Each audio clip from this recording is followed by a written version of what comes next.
Hello everyone, welcome to the lecture 48 of week 10. The title of today's lecture is Language and Identity.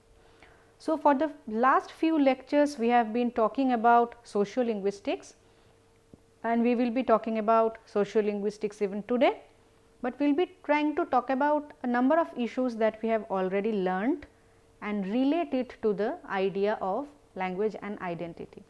So, initially we will say why language and identity are related issues, then we will discuss the idea of a native speaker, then we will talk about community identity, identity change, and finally we will be discussing ideas related to multiple identities. So, you have already understood that sociolinguistics reveals that a language displays its speaker's identity. Even if we do not utter this sentence, it is understood whatever we are doing in sociolinguistics, we are actually talking about the speaker's identity in different ways. So, if we hear people speaking languages like Japanese, German or African American vernacular English, we assume that they are speakers of these languages Japanese, German and African American. But I am asking you to think about this question here, are there exceptions? For example, is it the case that you hear someone else speaking Japanese, someone else speaking German or AAVE, and then you are actually considering them as speakers of these three languages? So, this question is not a very direct question, there are more complexities related to it. So, in March 2003, after the American attack on Iraq, Saddam Hussein granted an interview to a reporter, and the English translations of his remarks were aired in Arabic accented voice. So, if I ask this question why it was done, I mean this is just one example, you can of course think about some more examples from your side, but why Arabic accented voice was used? In order to talk about some kind of identity, right. So, Arabic accented voice is directly relating to the speaker's identity with the broadcast or telecast. So, this is very important for us that we are talking about the idea of self identity or native speaker. I am sure some of you are familiar with this idea of native speaker, and even in this course we did talk about native speaker. You remember when we started the course and when we talked about grammaticality for example, but now we are talking about the idea of native speaker differently. So, this will be a major learning for you from this course, that we start talking about native speaker in relation to knowledge of language, and then we also talk about native speaker in relation to the identity of the speaker. So, language is what the native speaker speaks. So, if I ask you if it is a new definition of language for you. So, going back to the initial lectures where we talked about different definitions of language, we basically told you that there are certain social factors of language which are associated with various definitions. So, we are coming back to that point, and at this point I am asking you if you can consider this definition as a new definition. This is for you. So, a language is what the native speaker speaks. So, of course, we are not talking about Chomskyan kind of definitions, because that is needed for all of us for various reasons, but whatever the native speaker is speaking, are we terming it as a language, or if you remember more complexities associated with sociolinguistics, we are also talking about them.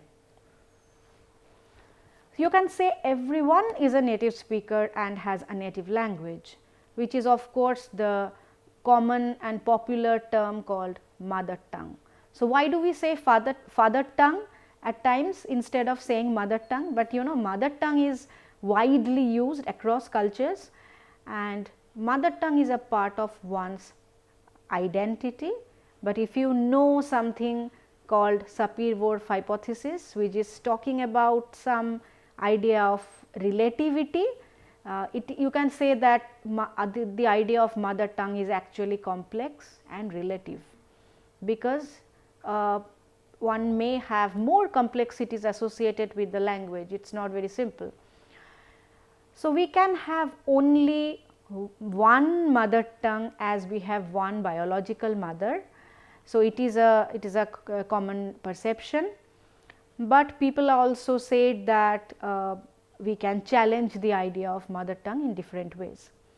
So, of course, this problem can be addressed from a viewpoint of bilingualism or multilingualism.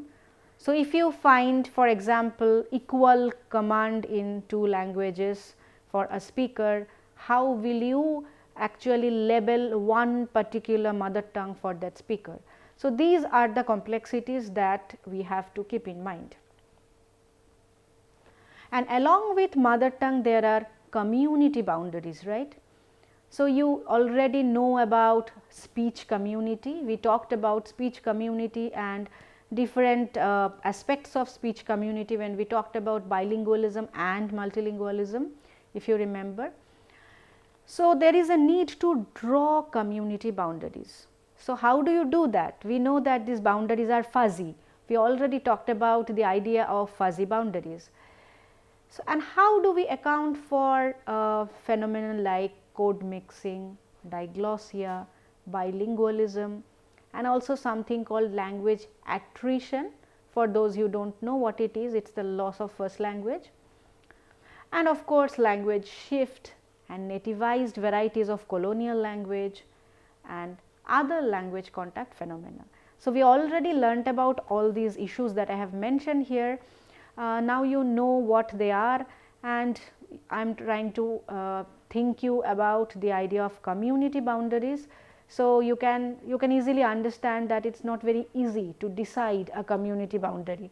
There are many complexities. We cannot deal with the idea of one language at times, because whenever you say one language, these questions will be coming to your mind. What about code mixing? So, how can we consider code mixing as a part of one language, rather we are stepping into the zone of another language in terms of bilingualism, etc. But I am asking you a question related to the speaker's identity at this point. I am saying that yes, following sociolinguistics, we can say that we have all these complexities, but are we considering all these factors while talking about the speaker's identity? We are coming back to the choice question again. We mentioned again and again that choice is a major keyword in sociolinguistics. So, now we can say that language is a marker of identity. This is very important. If you are coming from a social science background and planning to learn something about linguistics for your own work, then you can understand the importance of it. So, if you work on the overall identity of a community, we need to consider the language factors. When we speak, it is evident who we are, where we grew up, our gender, age, group affiliations. Of course, you can add more to this list. So, we can choose a variety. At this point, I am asking you to recall whatever we have learnt in the class of language variation. So, if you remember the models and the different types of variation, we did say that there is actually a pool of variant available to us and we choose, we select. So, linguistic identity is also important for us because it is a slightly different notion. It is not imposed upon us. It is a social construct. So, language and of course, it is a matter of choice. So, if you pay attention to the highlighted part and think about it, we will figure out that it is the speaker who decides which code to choose. It is the speaker who decides how to use that for different situations, for example. So, linguistic identity is very much related to the speaker's choice. And when we say that it is related to the speaker's choice, we also say that identity change is possible. So, if you work on social change and you are using language as a component, then you can understand what I am trying to say. And if you also happen to work with children, I am saying because I primarily work with children and the issues related to identity for children often come to me. So, children often choose to mask their identity of a native speaker for the fear of discrimination. This is very common in across the globe and very common in our country as well. So, children try to adopt a different set of code which is not their which is not coming from their ancestral language or home language. So, they do it because they want to hide their linguistic identity of a speaker, as there is some kind of discrimination. We can also think about immigration. We already talked about language and migration, if you remember. So, immigration triggers certain choices, and that is why you can figure out that there are language programs for immigrant children in different countries, which of course have different types. And we have to keep in mind that economic incentives have a major role to play. When people try to change their identity and change their code, there is some role of economic incentives which is very common. So, people opt for choosing their group boundaries and opt for identity change. Maybe there is some kind of stereotype associated with the group and no economic incentive is associated with the group identity. So, the members will try to change their group boundary, cross their group boundary and opt for an identity change. So, it is again like the children related to the fact that they try to hide their identity, their linguistic identity. So, following the sociologist Max Weber, we can say that ethnic membership is different from kinship. So, if you can deny your ethnic membership and opt for a different identity through different codes. When we are saying that it is possible to change identity, let us also say that identity change requires efforts and it is not very easy all the time. So, if you remember the relationship between majority language and minority language that we briefly discussed previously, I am giving you some clue when we talked about change from above and change from below, for example, it is some kind of change, right. So, it is again related to the fact that we are discussing now. So, identity change from minority to majority is the easier one, which is also done quite often related to economic incentive issues, as we have seen. But I am asking you to think about the opposite one. So, have you seen the majority speakers opting for the minority identities? The examples, this is not very common, but you will find examples where some school teachers try to learn minority languages in order to help them. And let me also tell you that this is not a very general picture. I will be talking more about it when I will talk about language teaching. And when we talk about identities, let us also say that there is some negotiation of identities through code mixing. You already know about code mixing. Now, we are saying that code mixing is also related to some kind of identity where there is a constant negotiation going on. And language is the key identity marker along with ethnicity, social class and religion. So, we already said that language is a major identity marker, but now I am saying along with the other identities, language is there. Language as an identity marker is a variable. Why I am saying so? Because you can say that same language can play different roles as the marker of group identity in different geographical areas and social factors associated with the geographical areas. So, if you consider the case of Dutch in Belgium and Netherlands, you know Dutch is majorly spoken in Netherlands and the kind of power that they enjoy in Netherlands is not the same in Belgium, where they co-occur with French, which is another language of power. And the use of Bangla in Bangladesh, which is the country which is promoting Bangla all the time, and also diaspora, if Bangla speakers are migrated to a different place where they are using it as a non-native variety at times. So, things will be different. And what about joining a new group? When we are saying that for change of identity, one speaker can choose to join a new group. So, what are the consequences? You can think about problems of minority population in diaspora. You can have your own thoughts, you can list them for yourself.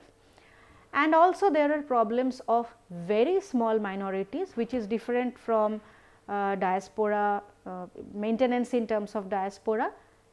There are instances where small minorities try to shift their language to majority languages, that we have already discussed in the lecture of maintenance and shift.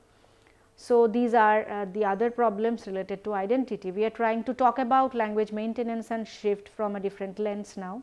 We are trying to see this from an identity perspective. If you think about the role of identity in history, specifically through linguistic identity, you can say that many languages are associated with provincialism and backwardness. So, certain languages are labeled as backward languages. So, this is done in the society where language plays a major role, where this backwardness is often associated with other non-linguistic factors that we have to keep in mind. For example, African American vernacular English in America is associated with negative attitudes, which is spoken by the people of the bottom according to the social hierarchy, and because they are situated in the bottom of the social hierarchy, there are certain labels associated with them. The identity assertion of disadvantaged and so called backward groups is very important. So, there are assertion of disadvantages and of the so called backward groups. So, you can ask at this point, how is this assertion being projected? So, it is being projected in popular culture domain also. If you are interested in popular culture, you can talk about different bands who are performing in AAVE in order to assert their linguistic identity in the popular culture domain. And whenever we are talking about language and identity in history, we have to keep in mind that there is always some kind of a socio-historical context. I am asking you to think about examples in Indian context. If you can remember some example in Indian context. And then there is this notion of multiple identities. So, you can say at this point that okay, multiple identities must be related to multilingualism that we have already discussed. To some extent it is yes, but it is more complex, because along with the idea of multilingualism, we need the ideas of different processes that operate in terms of languages. If we say that identity is a multi-layered dynamic process, so first of all multi-layered, it is not very linear, and then we are also saying it is a dynamic process, means there is some sort of change involved with the identity factors. So, what are the factors? You can say social advancement is a factor, immigration is a factor, and identity assertion and discrimination are important.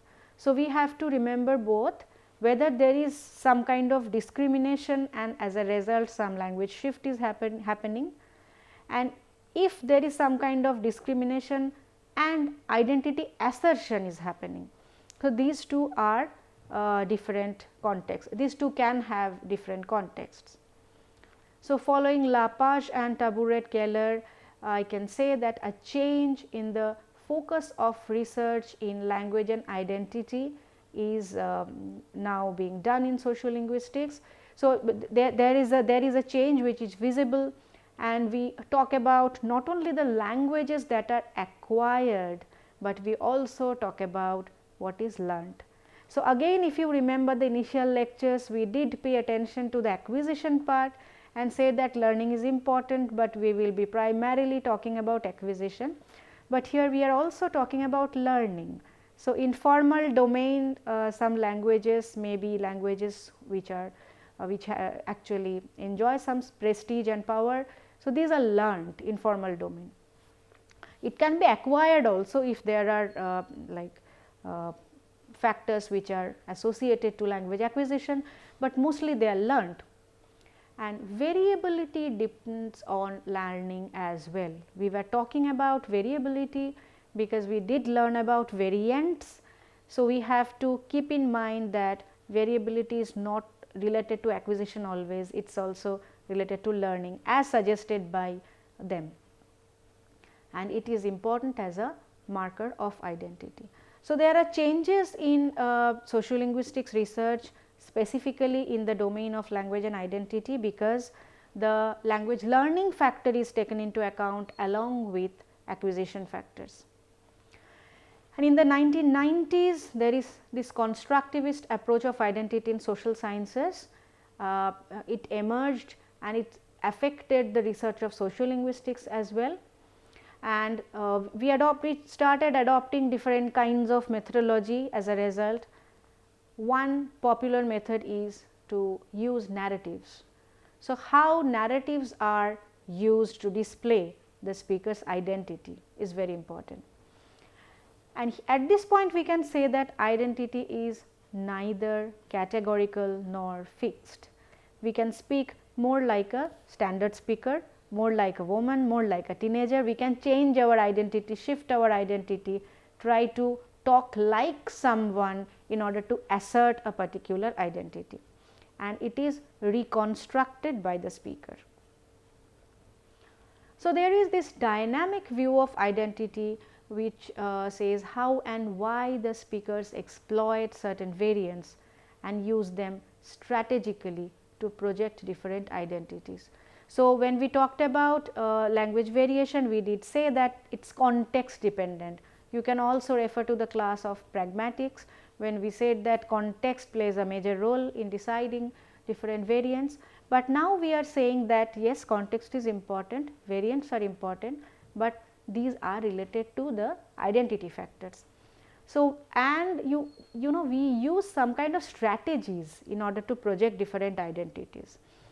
We have to remember that use of variants are related to projection of different identities.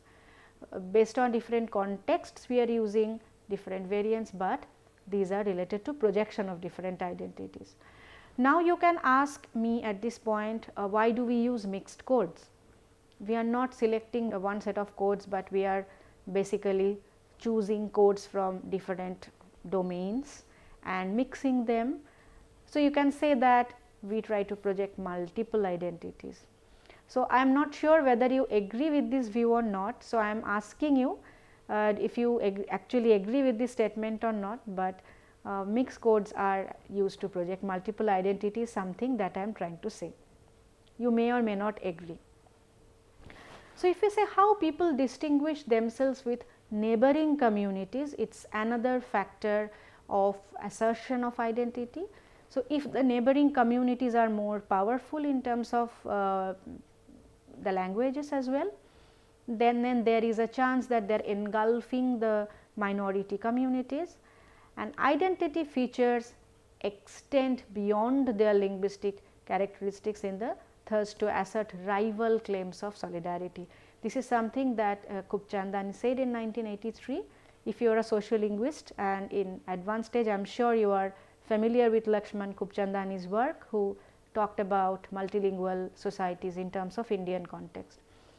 So, basically we are trying to extending the linguistic characteristics. So, this is important for us to remember.